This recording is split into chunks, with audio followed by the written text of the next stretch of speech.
So Tony, how did you actually get started acting? I did it a lot in high school, and then in college I wasn't really confident enough to major in it, so I studied journalism.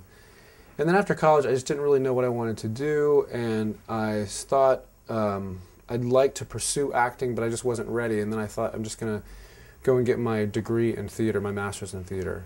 And so I went to school in Virginia, and then after that I had taken a trip to New York, and I thought, well, you know, I was 24 at the time, and I just thought I'd try New York, and I loved New York also, so I wanted the experience, and then just got up there and started doing off Broadway theater and commercials, and just kind of from there it just kind of ramped up.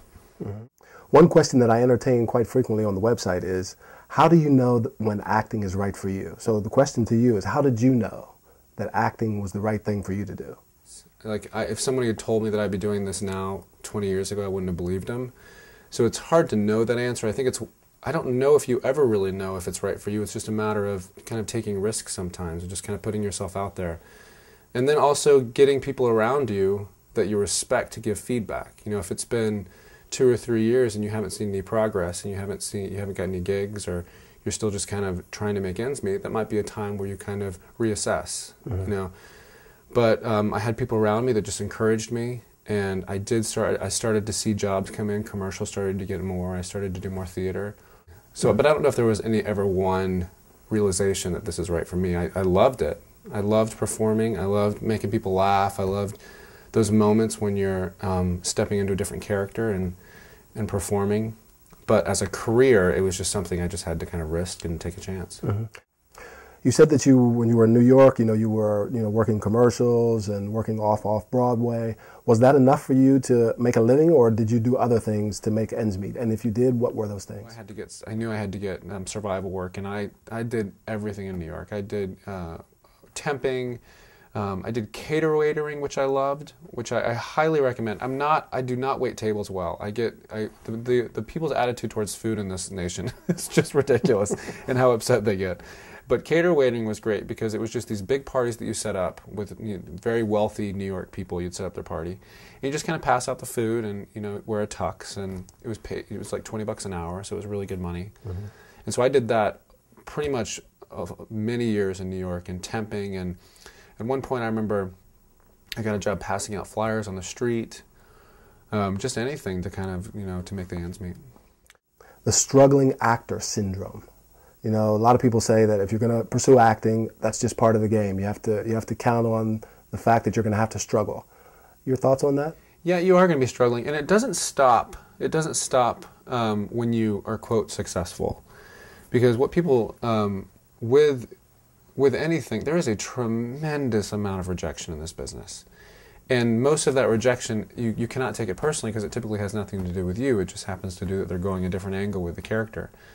So the thing that's different about this business is, in a normal, quote, normal job, people will interview or go for interviews for like 2 months, and then they get a job for 2 or 3 years if they're lucky. With this business, you interview and audition for 2 or 3 years, and you're lucky if you get a job for 2 months. Like I said, you're obviously a very successful actor. Would you still be happy doing what you're doing if you had not been able to reach the level of success that you have right now? And I definitely would, because before I got the show that brought me out here to LA, Arrested Development, before I got that show, I was doing commercials and theater in New York, and I remember I'd kind of gotten to a place where I was very content living in New York. I loved my lifestyle, I loved my community, my friends, and 10 days before I got married, I was booked on Arrested Development, and then we found out we were moving out here. So I enjoyed that life. I mean, again, it was not easy finding gigs sometimes, but I just felt like it was kind of what I was supposed to be doing. A lot of people come to the website and say, I want to go to LA, because that's where everything's happening. So for someone coming to LA to study acting or to work as an actor, what are the kinds of things that they can expect? The difference with me is I got my start in New York. I got kind of my meeting people, the connections and all that stuff. I got that in New York. I personally think New York is more accessible. It's a town where it's very easy to get around because of the subway. LA is very spread out. It's if you have 2 auditions in a day and one's on the west side of LA and one's on the east side, that's 6 hours out of your day because of traffic. Whereas in New York, it's a 20-minute subway ride, so it's very accessible to get places. Also in New York, theater is, people in the industry, like casting directors and agents, go to see theater to see new artists. Out here, there's not a lot of theater, so it's difficult to showcase your work out here. Whereas in New York, it's very easy to showcase yourself. Are there any rules here in Hollywood? I mean, like do's and don'ts, things that you should follow? I think a big don't is, I think there's some kind of impression that, and I mean, I'm sure I did it early on in my career, but when actors walk into an audition room, they kind of feel like they have to have this attitude like, this is my part, and you're looking for me, and get ready. It's this kind of arrogance that is kind of brought into the room of like, I don't care, you know, you found me, I'm right here. And casting directors really just want a normal person walking in the room, you know, not like, just leave the arrogance and the ego at the door. And, you know, you don't have to be all chatty, just kind of, hey, how you doing? And then do your work, because the work is what's going to show. That's what they're going to see, and that's what you want to bring to the top. I think a big do is just having a life outside of acting. You've got to create a community for yourself. You've got to, again, create that support system. Now that you are a well-established actor, how important is training for you? Acting coaching, very important. There's a lady I go to out here named Diana Castle, and when I'm doing a film or something that I'm just really struggling with the character, I'll go to her.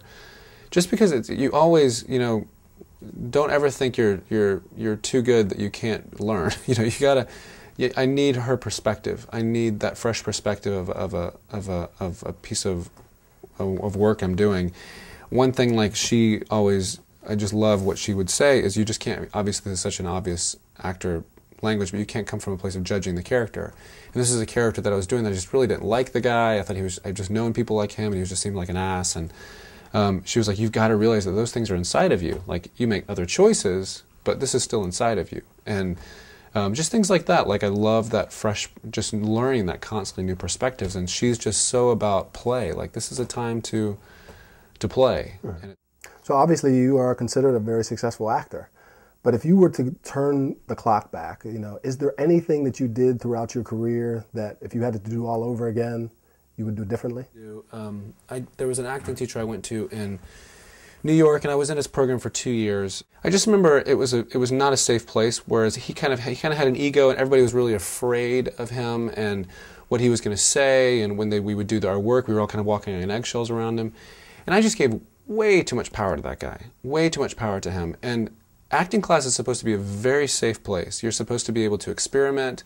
It's a very vulnerable place where you're just kind of understanding material and all this kind of stuff, and working, you know, working it out in yourself. And I don't know, I'd redo that. I would not have given 2 years to that program. If you could give me like 3 things that a new and aspiring actor should consider at the beginning of their new acting career, what would they be? I think a big thing is to bloom where you're planted. Wherever they're living, so like say they're living in, you know, where I was raised in Florida. I think many times people look at New York and LA as the what you have to do and the it. It's not. Get involved in theater in your town. And I think a big thing I would encourage them to do is examine their motives as to why they want to do it.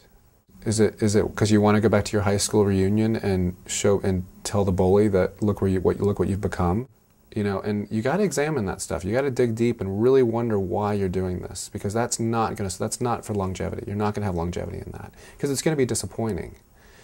And so I'd encourage them just to kind of examine why they want to do it. Do they really love it? Are they ready? You know, have they?